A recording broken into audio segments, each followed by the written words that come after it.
उधर BRICS summit में मोदी काट रहा थे गर्दा, इधर इसरो और डीआरडीओ ने कर डाला भयंकर ऐलान। दुनिया देख रही थी एसएसएलवी, पीएसएलवी, जीएसएलवी का खेल, लेकिन पर्दे के पीछे इसरो सीक्रेटली बना रहा था अपना सबसे बड़ा हथियार। न अमेरिका को खबर लगी, न चीन को हवा, और इधर भारत ने कर दिया स्पेस प्रोग्राम का सबसे बड़ा धमाका। इसरो बना रहा है अब अंतरिक्ष में नया ही तूफान लाने वाला है भारत। इधर इसरो ने जैसे ही वेरी हैवी लिफ्ट रॉकेट की फौज पर किया खुलासा, उधर डीआरडीओ ने भी सुपर 52 का कर दिया ऐलान। दोस्तों, आज मैं आपको उस खबर की तह तक ले जाने वाला हूं जिसे सुनकर हर भारतीय का सीना गर्व से 56 इंच का हो जाएगा। ये कहानी है भारत के उस गुप्त मिशन की जिसने दुनिया के बड़े बड़े स्पेस सूरमाओं की नींद उड़ा दी है। ये कहानी है इसरो के बाहुबली की, एक ऐसे दैत्याकार रॉकेट और भारत के सुपर बैंड जंगी अंतरिक्ष के लड़ाकों की जो भारत को स्पेस का बेताज बादशाह बनाने वाले हैं। दोस्तों, आज तक आपने और हमने इसरो के छोटे रॉकेट यानी एसएसएलवी, सबसे भरोसेमंद दोस्त यानी पीएसएलवी और भारी भरकम जीएसएलवी के कारनामों के बारे में सुना और जश्न मनाया है। मंगलयान, चंद्रयान 3, ये सब तो दुनिया देख चुकी है, लेकिन दोस्तों, वो सब तो सिर्फ ट्रेलर था। असली पिक्चर तो अब शुरू होने वाली है।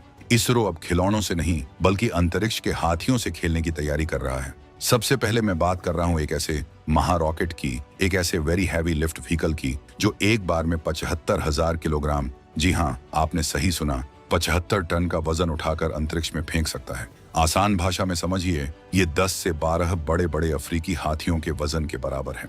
या फिर यूं समझिए कि 50 से 60 बड़ी बड़ी एसयूवी गाड़ियों को एक के ऊपर एक रखकर उन्हें एक साथ उठाकर आसमान में पहुंचा देना। अब तक इसरो का सबसे ताकतवर रॉकेट जीएसएलवी MK3, जिसे अब LVM-3 कहते हैं, वो सिर्फ 4000 किलो का वजन ही जियोस्टेशनरी ऑर्बिट तक ले जा सकता था। 4000 कहां और 75,000 कहां। ये कोई छोटा मोटा अपग्रेड नहीं है, ये एक भूचाल है, एक ऐसा बवंडर है जो स्पेस लॉन्च की दुनिया के सारे समीकरण बदल कर रख देगा। आज तक ये ताकत सिर्फ अमेरिका, रूस और चीन जैसे कुछ गिने चुने देशों के पास थी। वो सोचते थे कि स्पेस पर उनका राज है, वो अपनी टेक्नोलॉजी पर इतराते थे, लेकिन उन्हें क्या पता था कि भारत के एक कोने में इसरो के जीनियस वैज्ञानिक चुपचाप एक ऐसा तूफान खड़ा कर रहे हैं जो उनकी बादशाहत को हिलाकर रख देगा। जब इसरो के चेयरमैन ने खुद इस बात का खुलासा किया तो दुनिया के डिफेंस एक्सपर्ट्स और स्पेस एजेंसियों के हेडक्वार्टर में खलबली मच गई। उन्होंने साफ शब्दों में कहा, भारत अब अगली बड़ी छलांग के लिए तैयार है।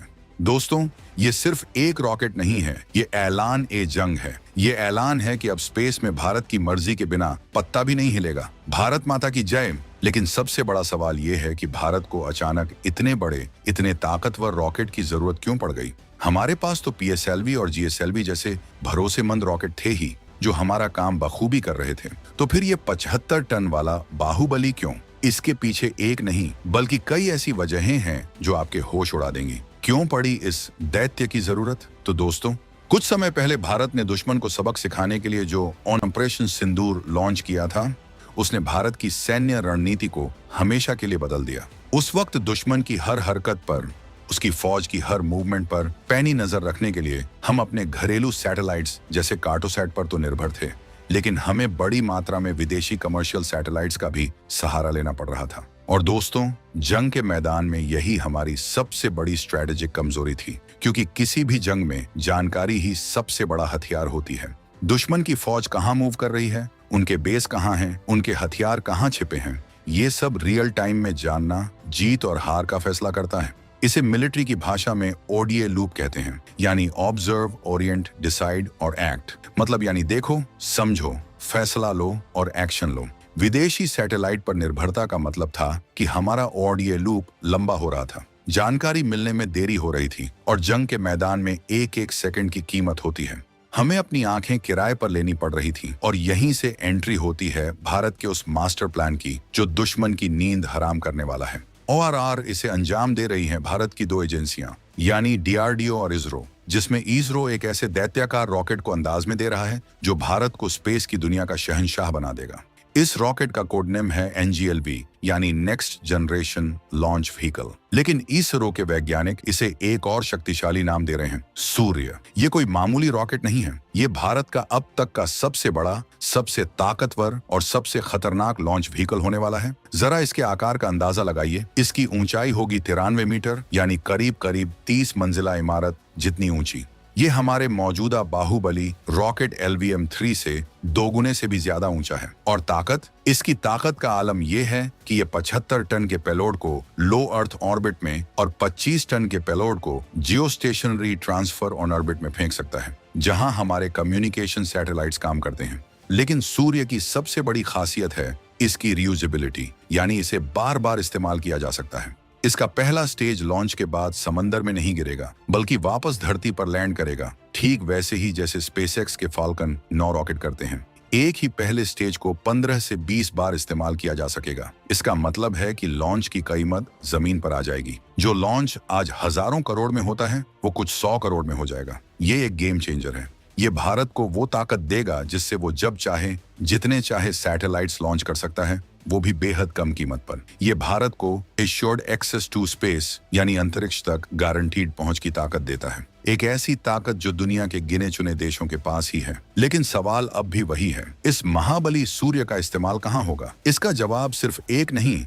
बल्कि भारत के 2 सबसे बड़े और महत्वाकांक्षी सपनों में छिपा है। ये सपने भारत को स्पेस में एक ऐसी ताकत बना देंगे जिसके सामने पूरी दुनिया सिर झुकाएगी। दोस्तों, भारत 2035 तक अंतरिक्ष में अपना खुद का स्पेस स्टेशन बनाने जा रहा है। ये कोई छोटा मोटा आउटपोस्ट नहीं होगा। ये 52 टन से ज्यादा वजनी 5 मॉड्यूल वाला एक विशाल स्ट्रक्चर होगा जो धरती से 400 किलोमीटर ऊपर तैर रहा होगा। इसमें हमारे गगन यात्री, हमारे एस्ट्रोनॉट्स 3 से 6 महीने तक रह सकेंगे और देश के लिए जरूरी रिसर्च कर सकेंगे। ये स्पेस स्टेशन सिर्फ एक साइंटिफिक लैब नहीं होगा, ये आसमान में भारत का किला होगा, हमारी संप्रभुता का प्रतीक होगा, एक ऐसा वॉच टावर जहां से भारत पूरी दुनिया पर नजर रख सकेगा। इस स्टेशन का पहला मॉड्यूल 2028 में LVM-3 रॉकेट से लॉन्च हो सकता है, लेकिन उसके बाद के भारी भरकम मॉड्यूल्स जिनका वजन 10 से 15 टन होगा, उन्हें लॉन्च करने की ताकत सिर्फ और सिर्फ सूर्य यानी एनजीएलवी के पास ही होगी। बिना एनजीएलवी के भारतीय अंतरिक्ष स्टेशन का सपना अधूरा है। इसके साथ ही भारत का सपना है 2040 तक चांद पर तिरंगा फहराना और एक भारतीय को चांद की जमीन पर उतारना। चंद्रयान 3 की सफलता ने रास्ता दिखाया था, लेकिन इंसान को चांद पर भेजने के लिए जिस महाबली रॉकेट की जरूरत है,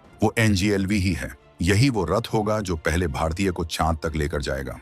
हालांकि दोस्त, इसरो यही नहीं रुका है। भारत की सुरक्षा के लिए DRDO और इसरो मिलकर एक बहुत ही बड़े प्रोजेक्ट पर काम कर रहे हैं। ये प्रोजेक्ट है 52 मिलिट्री सैटेलाइट्स का अभेद्य कवच। ऑपरेशन सिंदूर के तुरंत बाद भारत ने 26,09,678 करोड़ रुपए के एक विशाल प्रोग्राम को हरी झंडी दी। इसके तहत 2029 तक 52 नए और अत्याधुनिक डिफेंस सर्विलांस सैटेलाइट्स का एक पूरा तारामंडल अंतरिक्ष में तैनात किया जाएगा। पहला सैटेलाइट अप्रैल 2026 तक लॉन्च हो जाएगा। ये सैटेलाइट्स चीन, पाकिस्तान और पूरे हिंद महासागर पर ऐसी पैनी नजर रखेंगे कि दुश्मन परिंदा भी पर नहीं मार पाएगा। ये भारत का ऊडा लूप इतना छोटा कर देंगे कि दुश्मन के सोचने से पहले हमारा एक्शन हो जाएगा। और दोस्तों, इस प्रोजेक्ट को सफल करने के लिए सूर्य रॉकेट असली काम करने वाला है। वो इन 52 सैटेलाइट्स के बहुत तेजी से और किफायती तरीके से अंतरिक्ष में स्थापित करेगा। यही वो ताकत है जो चीन की स्पेस डिनायल स्ट्रेटजी को मुंह तोड़ जवाब देगी। चीन की स्ट्रेटजी है हमारे सैटेलाइट्स को नष्ट करना,